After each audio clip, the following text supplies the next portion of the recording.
호린 여러분 안녕하세요. 코비의TV입니다. 오늘 준비한 무서운 이야기는 두 가지인데요. 코비의TV 구독자 프린세스님 그리고 별온아리랑님의 제보 사연입니다. 그럼 첫 번째 사연부터 바로 시작해 보도록 하겠습니다.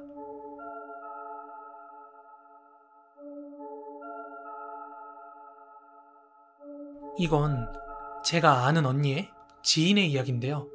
그냥 편하게 언니라고 지칭을 하도록 하겠습니다.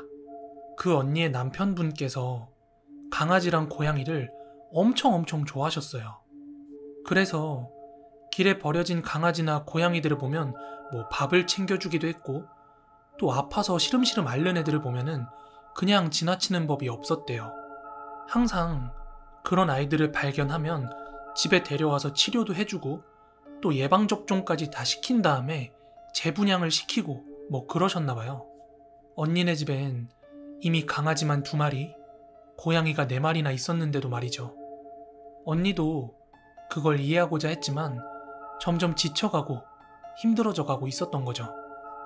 집이 좀 잠잠해졌다 싶으면 또다시 밖에서 유기견이나 유기묘, 아픈 아이들을 데려와서 보살펴야 했으니 말이에요.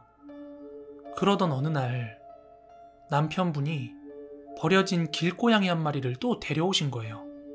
그래서 언니는 예전이라면 그러지 않았겠지만 많이 지쳐있던 터라 상의도 한마디 없이 그렇게 고양이를 데려온 남편한테 뭐라고 막 타박을 했나봐요. 그런데 하필이면 또 데려온 그 고양이가 소위 말하는 캣초딩, 진짜 얼마나 활발하고 활동력이 좋은지 온 집안 여기저기를 막 들쑤시고 다니더래요. 화가 머리 끝까지 난 언니는 고양이를 줄에 묶어서 집에 있던 의자에다가 고정을 시켜놨대요. 얘 활동 범위랑 그 화장실 가는 범위를 좀 줄이려고요. 그렇게 고양이를 묶어놓고서야 한바탕 소동이 끝난 언니는 안방에 들어가서 잠깐 누웠다가 잠에 들었대요. 근데 그 잠깐 사이에 언니가 꿈을 하나 꾸게 되는데, 그 꿈의 내용이 뭐였냐, 꿈속에서 머리를 풀어헤치고 소복을 입은 여자 하나가 막 서럽게 울고 있더래요. 왜 저렇게 서럽게 울고 있지? 싶어서 그 방향을 바라보고 있다가 그 여자와 눈이 마주쳤는데요. 글쎄, 그 여자의 얼굴이 고양이의 얼굴이었답니다.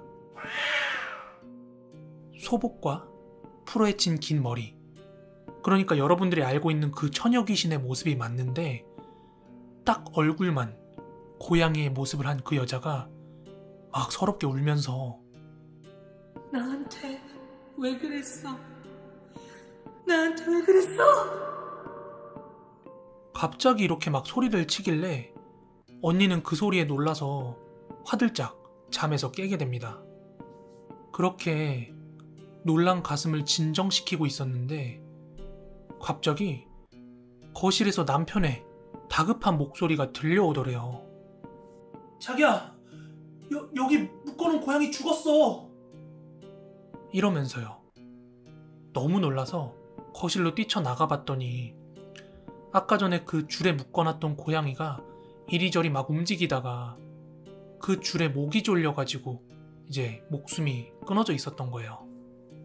언니는 자기 때문에 고양이가 잘못됐고 그 고양이가 꿈에 나와서 본인한테 원망을 한 거라고 그렇게 깨닫게 되었어요. 그 일이 있고 나서 얼마 뒤 시간이 흘러서 점점 그 사건은 잊혀지게 되었고 언니는 집을 이사를 하게 되었습니다. 이사한 집을 청소도 하고 꾸미고 하다가 이제 창문에 커튼을 달게 되었대요. 근데 언니가 원체 키가 좀 있는 편이라서 다른 사람한테 부탁을 안 하고 의자를 가져다가 거기 올라가서 문제없이 커튼을 달고 있었대요. 근데 그 순간 갑자기 멀쩡하던 의자가 삐끗하면서 언니가 그대로 바닥에 떨어지게 된 거예요. 그리 높지 않은 의자였음에도 불구하고 엄청난 고통 때문에 도무지 자리에서 일어날 수가 없었고, 때마침 남편이 집에 있다가 그걸 발견을 하고 바로 병원으로 가게 되었습니다. 근데 이런저런 검사를 마치고 난 뒤에 의사 선생님께서 말씀하시길 지금 고관절이 완전히 다 망가졌는데 이거 현대의학으로 고칠 수 없다고 그랬대요. 그렇게 언니는 큰 장애를 얻게 되었고 평상시에도 쩔뚝거리면서 걸을 수밖에 없게 되었는데요. 근데 그런 큰일을 겪고 나니까 언니의 머릿속을 스치는 생각이 하나 있더래요. 그 언니가 커튼을 달기 위해서 밟고 올라섰다가 떨어졌던 그 의자 있죠.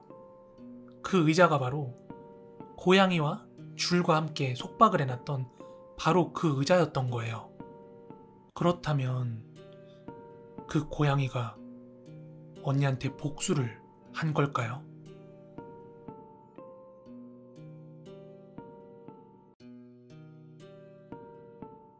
이건 제가 직접 겪은 이야기인데요. 저는 고등학교를 상고를 나왔습니다.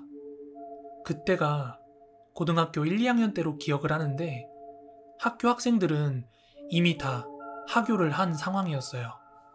근데 저와 친구들은 친구 중 하나가 주번인 아이가 있어가지고 걔가 끝나길 기다리면서 우리들끼리 놀고 있었어요.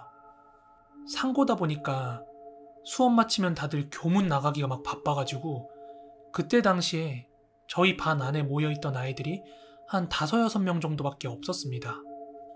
근데 뭐 고등학교 아이들끼리 교실에 남아봤자 수다밖에 더 떨었겠어요?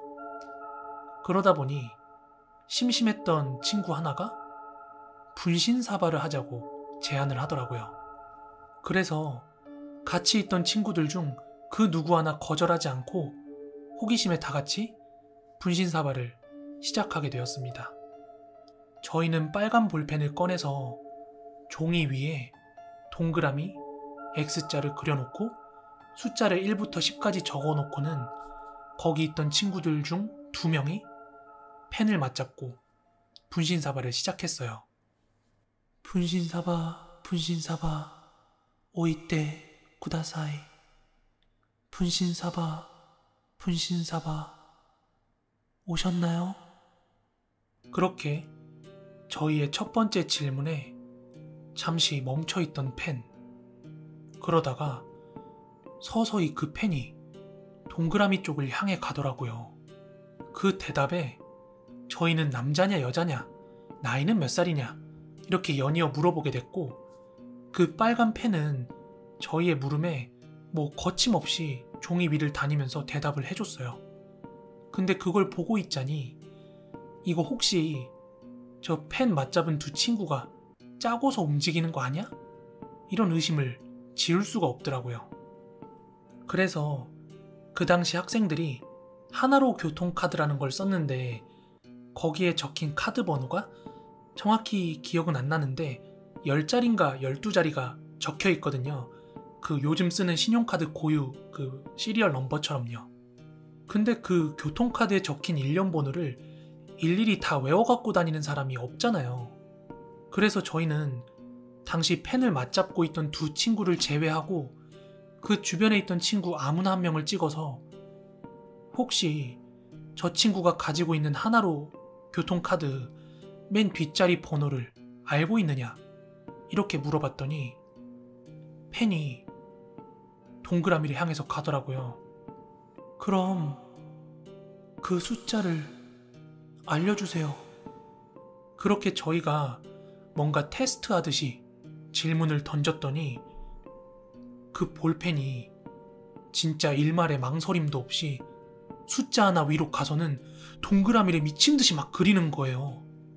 그래서 지목당했던 그 친구가 설마 하면서 주머니에서 교통카드를 꺼내서 확인을 하는데 얘가 입이 쫙 벌어지면서 식겁을 하는데 글쎄 그 교통카드 마지막 숫자가 분신사바가 알려준 숫자랑 일치하는 거예요.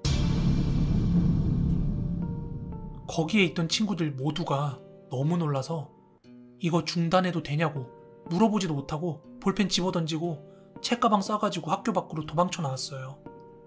근데 정말 다행히도 그 뒤로 별일은 없었는데 20년이 지난 지금도 가끔 한 번씩 생각이 나면서 소름이 돋는 그런 기억으로 자리 잡아 있습니다. 네, 오늘 준비한 무서운 이야기는 여기까지고요.